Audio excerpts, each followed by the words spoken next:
Hola, buenos días, buenas tardes y buenas noches a todos. Gracias por estar con nosotros en esta transmisión de la TV Espírita Española.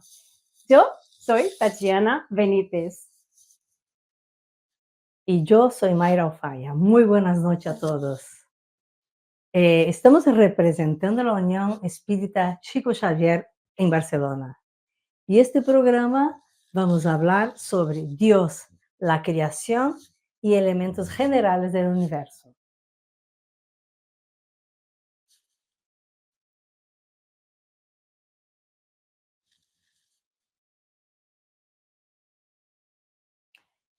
Empezamos hablando sobre Dios. En el libro de los Espíritus, la primera pregunta es, ¿qué es Dios? Vean bien, ¿qué es Dios? Y no, ¿quién es Dios? Y la respuesta es, Dios es la inteligencia suprema, causa primera de todas las cosas. O sea, Dios sería el principio de todo. Los espíritus también nos explican que para creer en Dios basta pasear la vista por las obras de la creación. El universo existe, luego tiene una causa. Dudar de la existencia de Dios equivaldría a negar que todo efecto procede de una causa y afirmar que la nada ha podido hacer algo. Entonces, conclusión, es que Dios existe porque hay un sentimiento que existe un creador del todo. El sentimiento íntimo que tenemos de la existencia de Dios no, no es el resultado de la educación y producto de las ideas adquiridas. Porque si fuese así, ¿cómo tendría el mismo sentimiento los salvajes? Porque ellos también creen que existe un poder superior, un creador de todo.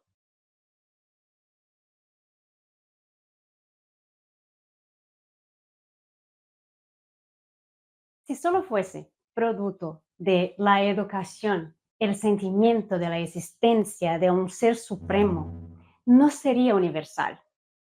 Y como las nociones de la ciencia existiría únicamente en los que hubiesen recibido semejante instrucción.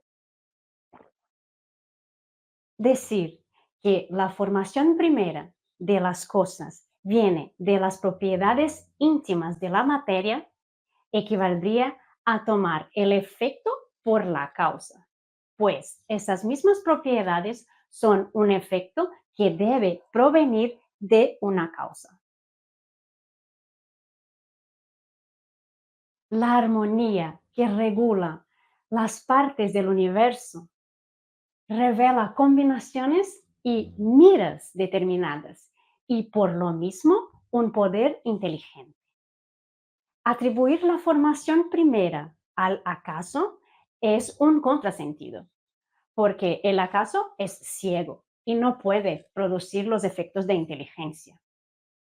Una casualidad inteligente no sería una casualidad. El poder de una inteligencia se juzga por sus obras y no pudiendo ningún ser humano crear lo que la naturaleza produce, la causa primera ha de ser una inteligencia superior, pero muy superior a la humana. Cualesquiera que sean los prodigios hechos por la inteligencia humana, tiene una causa, esta misma inteligencia. Y cuanto más grande sea lo que ella haga, tanto mayor ha de ser su causa primera. Esta inteligencia superior es la causa primera de todas las cosas, cualquiera que sea el nombre con que la designe el hombre. La inferioridad de las facultades del hombre no le permite comprender la naturaleza íntima de Dios. Nosotros aún estamos en la infancia de la humanidad. A menudo el hombre la confunde con las criaturas cuyas imperfecciones le atribuyen, pero a medida en que él se desarrolla el sentido moral, su pensamiento penetra mejor el fondo de las cosas y se forma de ella una idea de Dios más exacta.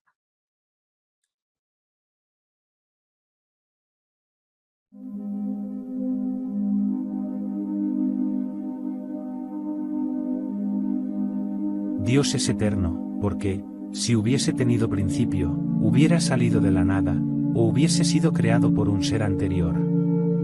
Así es como, de grado en grado, nos remontamos al infinito y a la eternidad. Es inmutable, porque, si estuviese sujeto a cambios, ninguna estabilidad tendría las leyes que rigen el universo. Es inmaterial, es decir, que su naturaleza difiere de lo que llamamos materia, pues de otro modo no sería inmutable, porque estaría sujeto a las transformaciones de la materia.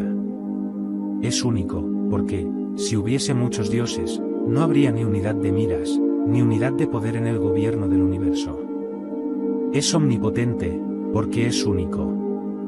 Si no tuviese el poder soberano, habría algo más poderoso que lo tan poderoso como él, no habría hecho todas las cosas, y las que no hubiese hecho, serían obra de otro Dios. Es soberanamente justo y bueno. La sabiduría providencial de las leyes divinas se revela así en las más pequeñas, como en las más grandes cosas, y esa sabiduría no nos permite dudar ni de su justicia, ni de su bondad.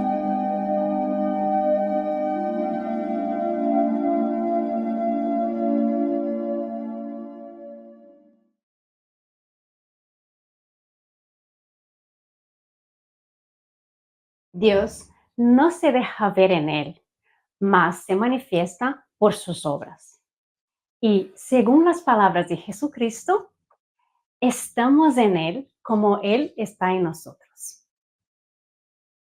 Nosotros comprendemos el efecto y ya es mucho. Del efecto subimos a la causa y juzgamos de su grandeza por la del efecto, mas su esencia íntima nos es desconocida, como nos sucede respecto a la causa de multitud de fenómenos. Conocemos los efectos de la electricidad, del calor, de la luz, de la gravitación y los calculamos, aun cuando no conocemos la naturaleza íntima del principio que los produce. ¿Será, pues, racional negar el principio divino porque no lo comprendemos? Aún tenemos otra pregunta importante. Puesto que Dios está en todas las partes, ¿por qué no lo vemos? Pues no lo vemos simplemente porque nuestros órganos materiales tienen percepciones, nuestros ojos tienen percepciones limitadas que los hacen impropios para la visión de ciertas cosas, aunque sean cosas materiales. Por esta razón, ciertos fluidos se sustraen totalmente a nuestra vista y a nuestros instrumentos de análisis. Por ejemplo, vemos los efectos de la peste, de la pandemia, y no el fluido que transporta. También vemos cómo los cuerpos se mueven bajo la fuerza de la gravedad, pero no la vemos, no vemos la gravedad. Siendo Dios la esencia divina por excelencia, no puede ser percibido en todo su esplendor, sino por los espíritus que han llegado al mayor grado de desmaterialización.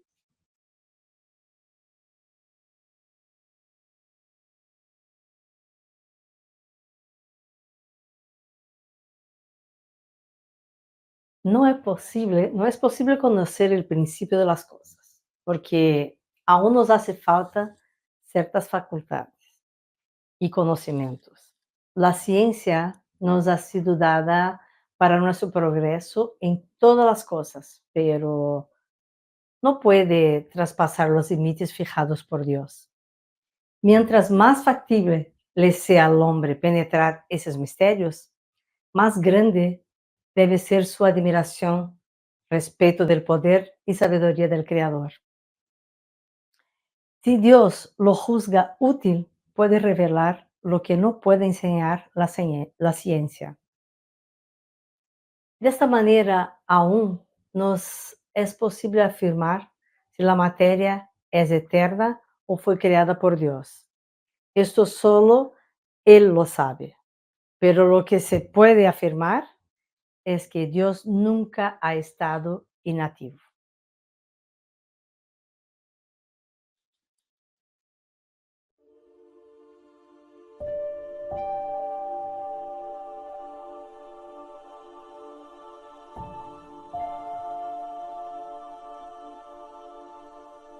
Generalmente se define la materia como lo que tiene extensión, lo que impresiona nuestros sentidos y lo impenetrable. ¿Son exactas estas definiciones? Los espíritus responden que desde nuestro punto de vista son exactas, porque hablamos únicamente respecto de lo que conocemos, pero la materia existe en estados que nos son desconocidos. Puede ser, por ejemplo, tan etérea y sutil que ninguna impresión produzca en nuestros sentidos y, sin embargo, siempre continúa siendo materia, aunque no lo sería para nosotros. Entonces, ¿cuál es la definición de la materia?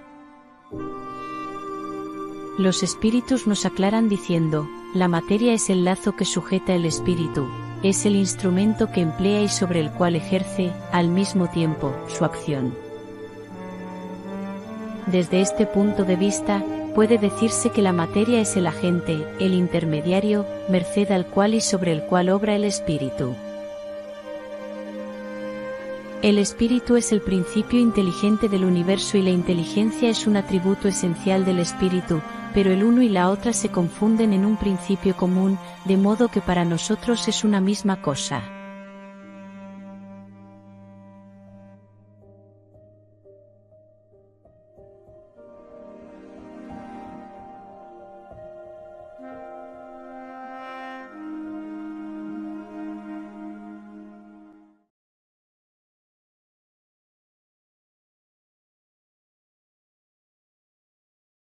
Esto porque no estamos organizados para percibir el espíritu sin la materia.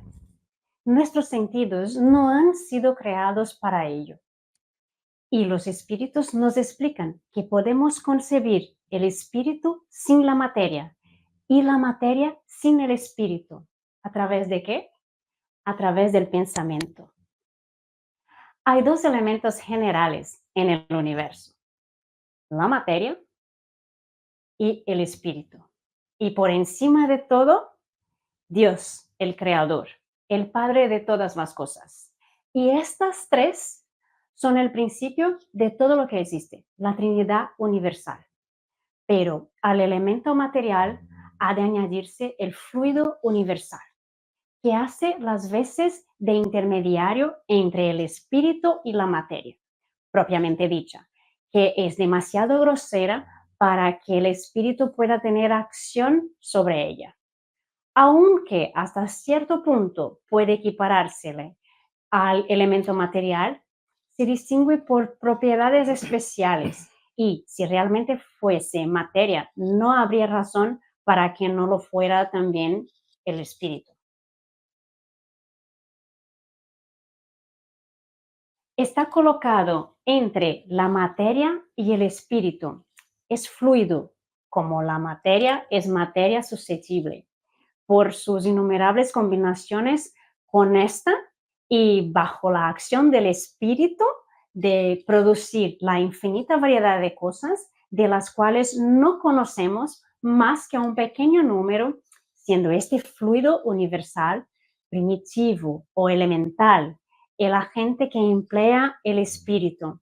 Es el principio, sin él cual la materia estaría en estado perpetuo de división y jamás adquiriría las propiedades de la gravedad. El fluido universal es susceptible de innumerables combinaciones. Los que llamamos nosotros de fluido eléctrico y de fluido magnético son modificaciones del fluido universal, que hablando con propiedad no es más que materia más perfecta, más sutil y que puede considerarse como independiente.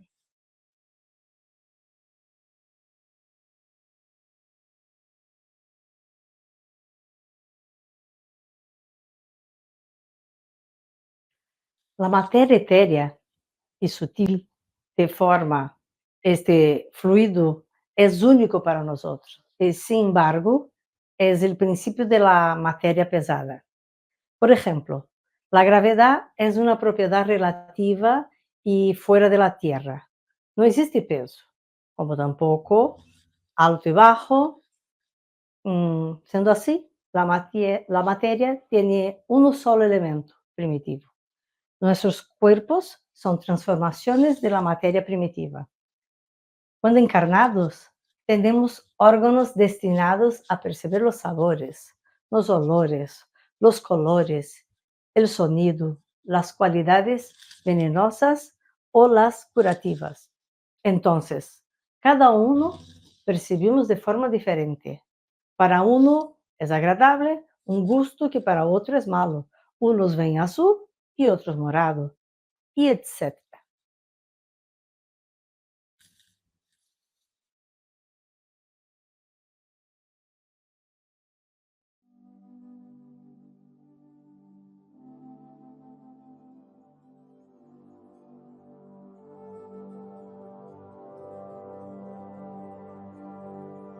El oxígeno, el hidrógeno, el azoe, el carbono y todos los cuerpos que consideramos simples no son más que modificaciones de una sustancia primitiva.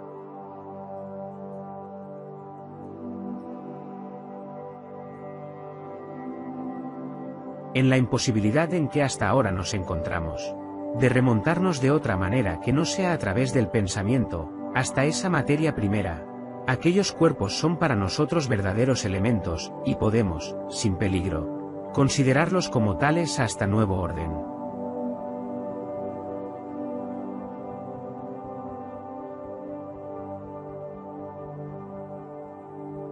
Las moléculas tienen una forma, pero aún no es posible conocerla como encarnados.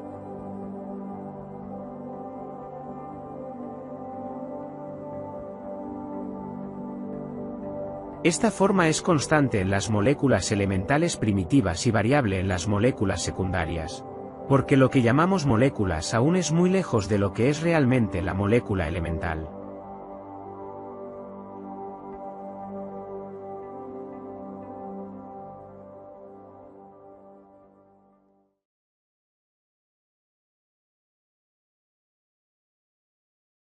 Además de esas definiciones, Kardec también pregunta a los espíritus sobre el espacio universal, que ellos definen como infinito, pero nos dejan una alerta de que aún no somos capaces de comprender esta definición.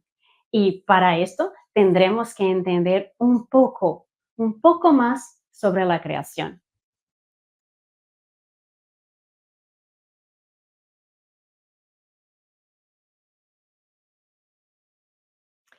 El universo comprende la infinidad de mundos que vemos y que no vemos. Todos los seres animados e inanimados y todos los astros que se mueven en el espacio, como también los fluidos que lo llenan. Por tanto, el universo no ha podido hacerse a sí mismo y que no ha podiendo ser obra de lo acaso, debe ser obra de Dios. En el libro de la Génesis se define como el momento que dijo Dios, hágase la luz, y la luz fue hecha. Lo que se sabe sobre la información de los mundos es que los mundos se forman por condensación de la materia diseminada en el espacio, y que se puede desaparecer un mundo completamente formado, porque Dios renueva los mundos como renueva los seres vivientes. Por tanto, tampoco es posible conocer cuánto tiempo se ha tardado para crear, o sea, para formar los mundos, porque este conocimiento pertenece al Creador, solo Él sabe de eso.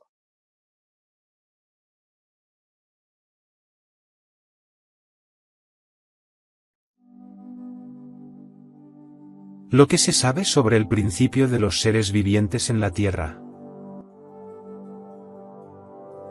Al principio todo era caos y los elementos estaban confundidos.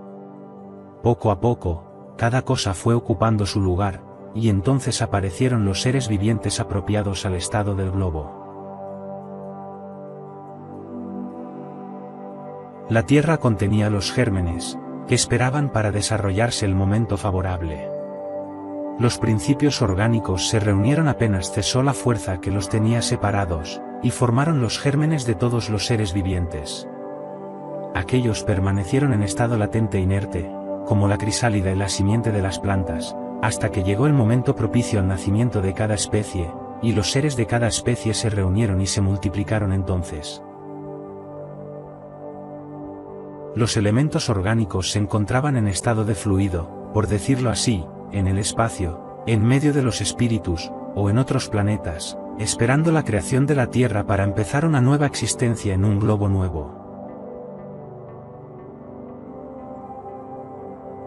La química nos presenta las moléculas de los cuerpos inorgánicos uniéndose para formar cristales de regularidad constante, según cada especie, desde el momento en que se hallan en condiciones propicias. La menor turbación en estas condiciones basta para impedir la reunión de los elementos, o por lo menos, la disposición regular que constituye el cristal. ¿Por qué no ha de suceder lo mismo en los elementos orgánicos? Conservamos por espacio de años simientes de plantas y de animales que no se desarrollan más que a cierta temperatura y en un medio propicio, y se han visto simientes de trigo germinar después de muchos siglos. Hay, pues, en ellas un principio latente de vitalidad que espera para desarrollarse una circunstancia favorable. Y lo que diariamente pasa a nuestra vista, ¿no puede haber ocurrido desde el principio del mundo? Lejos de eso, responde mejor a la idea que nos formamos de su poder, ejerciéndose en mundos infinitos por leyes eternas. Cierto que esta teoría no resuelve la cuestión del origen de los elementos vitales, pero Dios, que tiene sus misterios, ha puesto límite a nuestras investigaciones.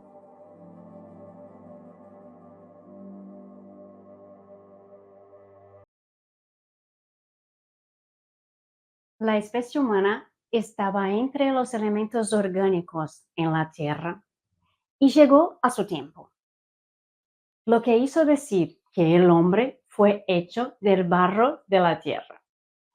Cuando entendemos la creación de los seres, comprendemos que la especie humana no empezó de la creación de un solo hombre, como conocemos de la historia de Adán. ¿Acordáis de la historia de Adán y Eva? Lo que se sabe por los estudios es que el hombre cuya tradición se ha conservado bajo el nombre de Adán fue uno de los que sobrevivieron en una comarca a alguno de los grandes cataclismos que hubo a su momento, las leyes de la naturaleza se oponen a que hayan podido realizarse en algunos siglos los progresos de la humanidad, patentizados mucho tiempo antes de Cristo, y si el hombre no hubiese vivido en la tierra más que desde la época señalada a la existencia de Adán. Algunos consideran, y tienen más razón y hacerlo, a Adán como un mito o alegoría que personifica las primitivas edades del mundo.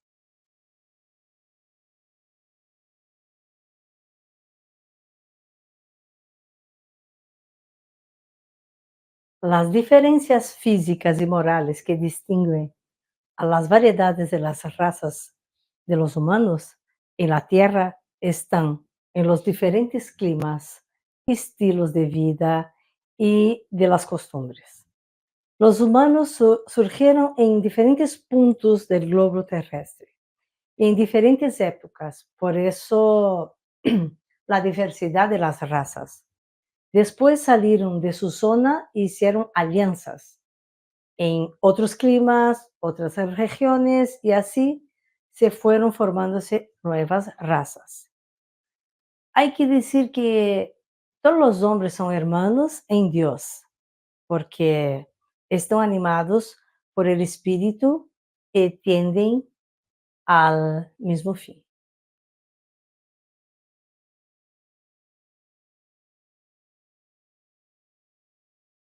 Todos los globos están habitados, o sea, todos los planetas son habitados. Dios ha poblado los mundos de seres vivientes que concurren todos al objeto final de la providencia. Creer que los seres vivientes están solamente en este planeta es poner en duda la sabiduría de Dios. Cada planeta tiene una constitución física distinta.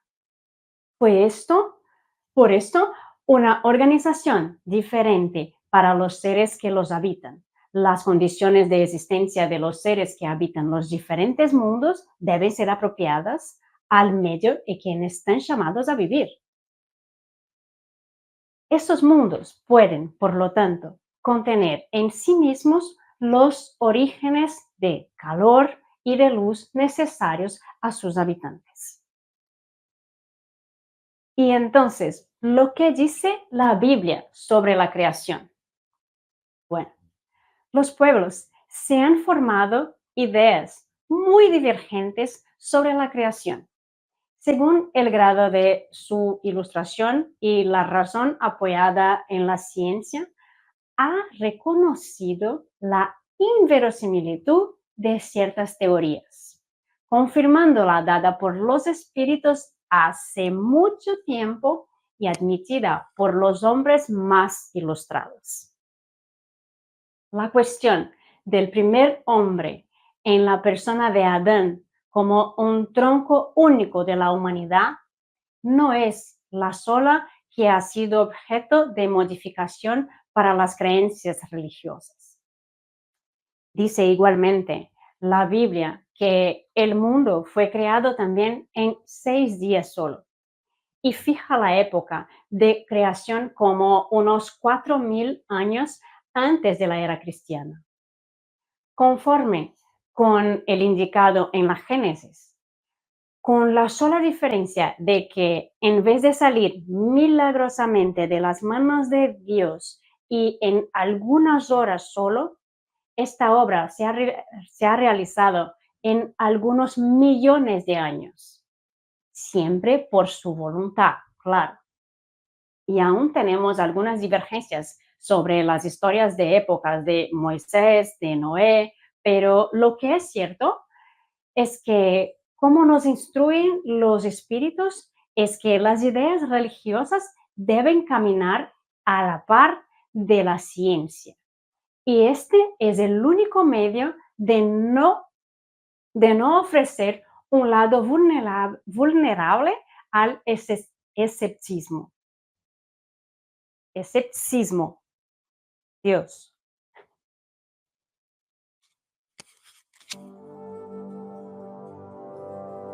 Seres orgánicos e inorgánicos.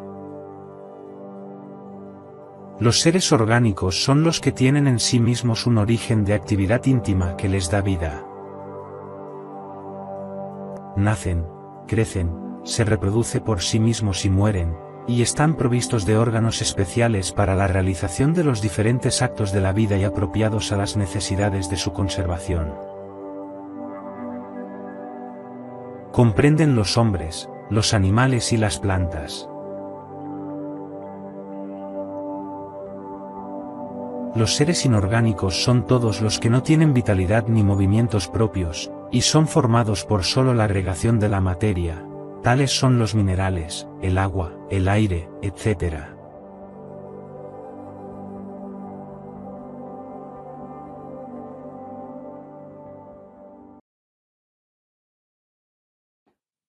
Entonces, es la ley de la atracción la fuerza que une los elementos de la materia en los cuerpos orgánicos y en los cuerpos inorgánicos.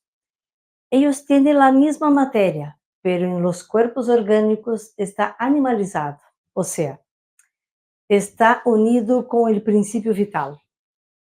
La vida es un efecto producido por la acción del principio vital sobre la materia.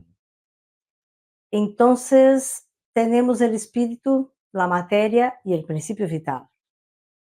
Así que el principio vital tiene su origen en el fluido universal y es el que vosotros llamáis de fluido magnético, fluido eléctrico, animalizado, y constituye el intermediario, el lazo entre el espíritu y la materia.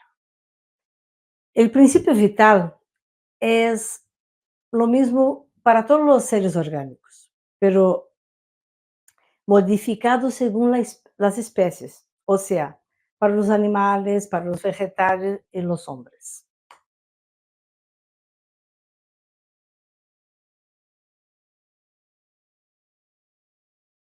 La muerte de los seres orgánicos es la extenuación de los órganos. O sea, muerto el ser orgánico, los elementos que lo forman entran en nuevas combinaciones que constituyen nuevos seres. Estos toman del origen universal el principio de la vida. Los órganos están impregnados, por decirlo así, de fluido vital, que da a todas las partes del organismo una actividad que en ciertas lesiones opera la adhesión de aquellas y restablece funciones suspendidas momentáneamente. Pero cuando son destruidos, los elementos esenciales al funcionamiento de los órganos o están alterados profundamente, el fluido vital es impotente para la transmisión del movimiento de la vida y él se muere. La cantidad de fluido vital no es absoluta en todos los seres orgánicos. Varía según las especies y no es constante en el mismo individuo ni los individuos de la misma especie.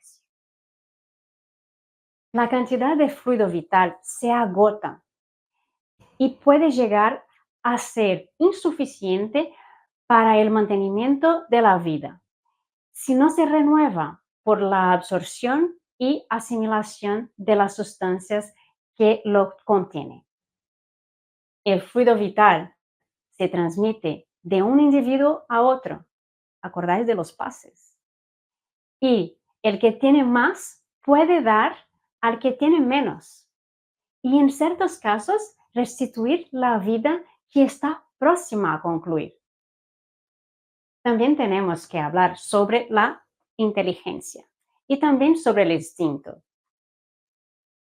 Porque la inteligencia no es un atributo del principio vital.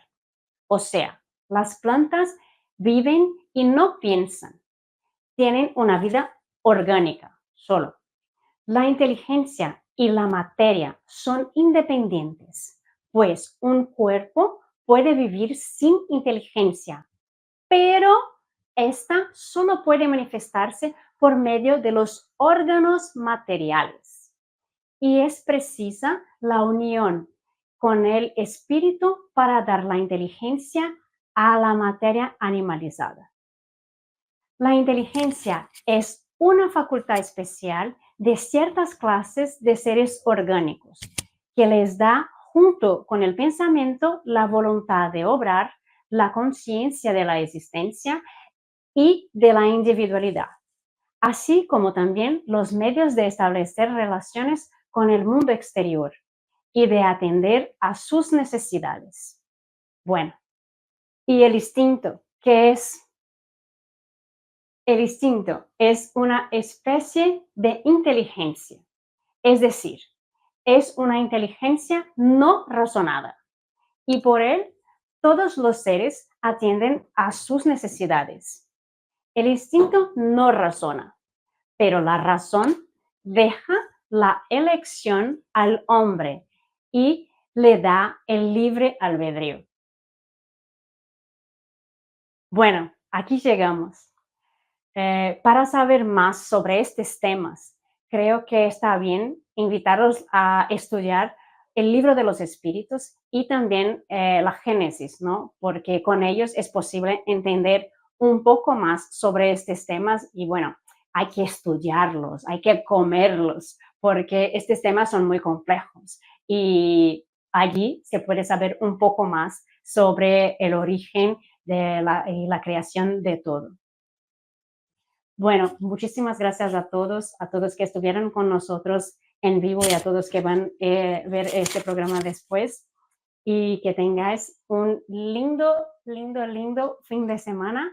Y bueno, un lindo mes, porque nos vemos en el próximo mes. Venga, Mayra. Muchas gracias a todos por la paciencia y nos vemos en el siguiente mes. Gracias. Chao, chao.